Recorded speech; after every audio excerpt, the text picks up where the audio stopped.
Hello. How are you? So, I was perusing YouTube and I just saw this video pop up as a recommendation. One woman, 17 British accents.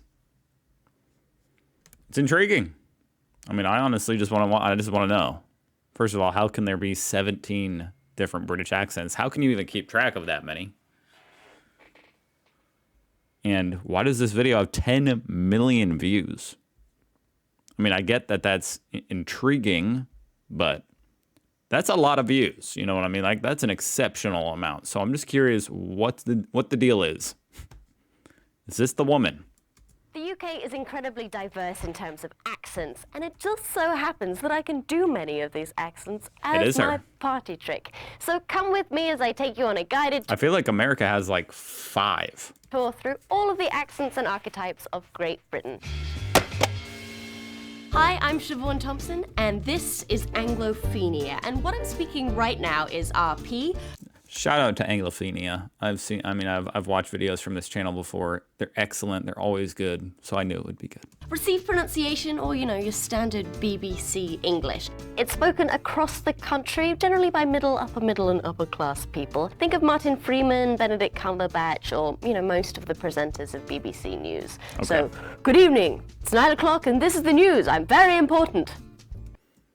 Okay, so that's like the accent you hear that kind of makes Americans think you're smart. That might be every UK British accent. Heightened RP is generally only spoken on film and television now. Heightened what? So you're gonna think of Nell Card or the Dowager Countess in Downton Abbey. Oh, Gerald, I do love you, but you're so terribly, terribly poor.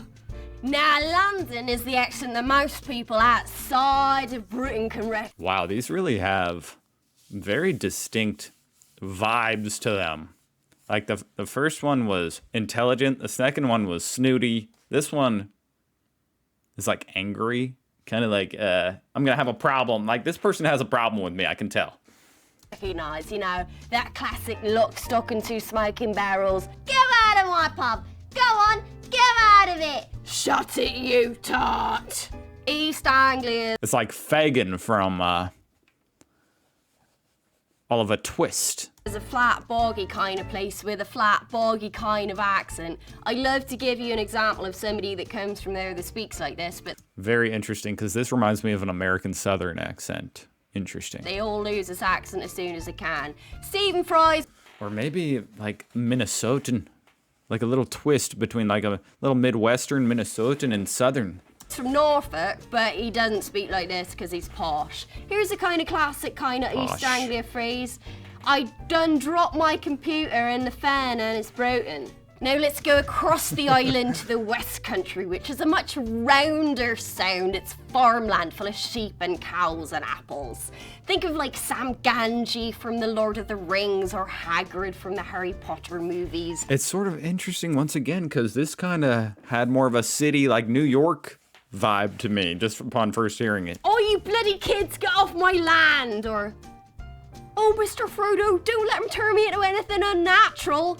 And then when you go down to Cornwall, it gets a little bit more piratey. So, hoist the mizzenmast, Squire Trelawney. No, Southern Welsh is... That's pretty badass, if you have that accent. This great sing-songy kind of an accent. Think of Tom Jones or Richard Burton. Rage against the dying of the light. Bloody hell, I love Dylan Thomas. Northern Welsh is where the singer Duffy is from. It's I couldn't even understand what she just said. Breathier, thicker kind of an accent. How does she do that with her? Yes. And most people from there speak Welsh at home and English is a second language. So, diolch yn fawr. Now, across the country to the West Midlands and Birmingham, it's a very nasal kind of an accent, mostly on account of all the industry that went on in that area. Cat Daly, who presents So You Think You Can Dance, is from there, and so is Ozzy Osbourne, That's where it's from. Okay, Ozzy. I mean, that's not where it's from, but that's where I recognize it. It's like, who does she sound like? Osbourne. Yes. Sharon, where's the bloody remote? Yeah, that voice. I always thought that was just him, like, drunk. That's actually just his accent. Although, I mean, definitely also being drunk and stuff influences his voice, but interesting. Interesting. He does isn't because of drugs, it's just where he's from. Scouse is your classic Liverpool accent. The Beatles are from there, and so's Paul McGann. They were also made European capital of culture a couple I of like the Scouser accent. years ago. I like by it. It sounds very friendly. the EU, kind so of. don't tell me that our culture, alright. Up into Lancashire, and think That might just because I like the Beatles. of Christopher Eccleston or most of the cast of the Downstairs in Downton Abbey. Daisy, get those buns out the oven before they burn. Oh, Mr. Bates. I can't tell a difference with that one. So, across the Pennines to Yorkshire, it's a much kind of flatter accent from Lancashire, and they cut off a lot of the words. So, I'm going to Pub Up Hill. Think of Sean Bean from Lord of the Rings or Game of Thrones. One does not simply walk into Mordor. So in Northumberland and Newcastle, he's speaking a Geordie accent. So, think of the Geordie Shore or Carol Cole. Remember, she got fired from the X Factor because nobody What is the Georgie Shore? And is it like the Jersey Shore? could understand a word she was saying. Or Billy Elliot. All I want to do is dance bally, but me dad makes me box. Edinburgh's the capital of Scotland. It's a very soft, maybe a little snooty kind of an accent. Think of Ewan McGregor or Dame Maggie Smith as Professor McGonagall. McGregor. That's 10 points taken from Gryffindor, Mr. Potter. I've never thought about it, but McGregor is quite snooty. That might be a good word for him. Glasgow is a much thicker kind of an accent. Billy Connolly and Peter Capaldi But I are like both them. from there. They cut off a lot of the words, so I haven't any butter, so I've got to go to the shop, And so up That to the one's very thick. north to the Highlands of Scotland. Think of Amy Pond from Doctor Who, or maybe Sir Robert Burns. I never watched Doctor Who, The best laid plans of mice and men. but a lot of people here love it. Gang after glee. Now let's go to Northern Ireland, and it's all about the vowels with the Northern Irish accent, how now, brown cow. Liam Neeson is from there. I've got a very particular set of skills.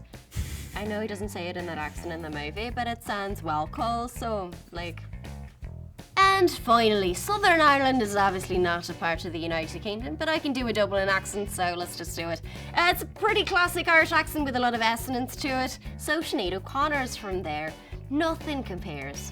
Nothing compares to you. That is all from me. Tell me if there's any British accents that I missed because I love a challenge. Don't forget to subscribe, and thanks for watching. How could there be more? I think you got them all, at least from my perspective. I could barely tell the difference. It was interesting. It's interesting how the different accents have kind of a different associated, vibe with them, like tone. Some of them sound angry, some sound snooty, some sound nice, some sound more country. Very impressive. I could never even begin to memorize or do that many different accents. I can't even do American. I think there's only 5 and I can't even do them. And I've lived in different parts of America too. And I still can't do them. A cup of coffee. A cup of coffee, And can I get a cup of coffee? Okay, I'm done. Anyway, that was great. Go check out Anglophenia. Thank you for watching. And I'll see you tomorrow. Goodbye.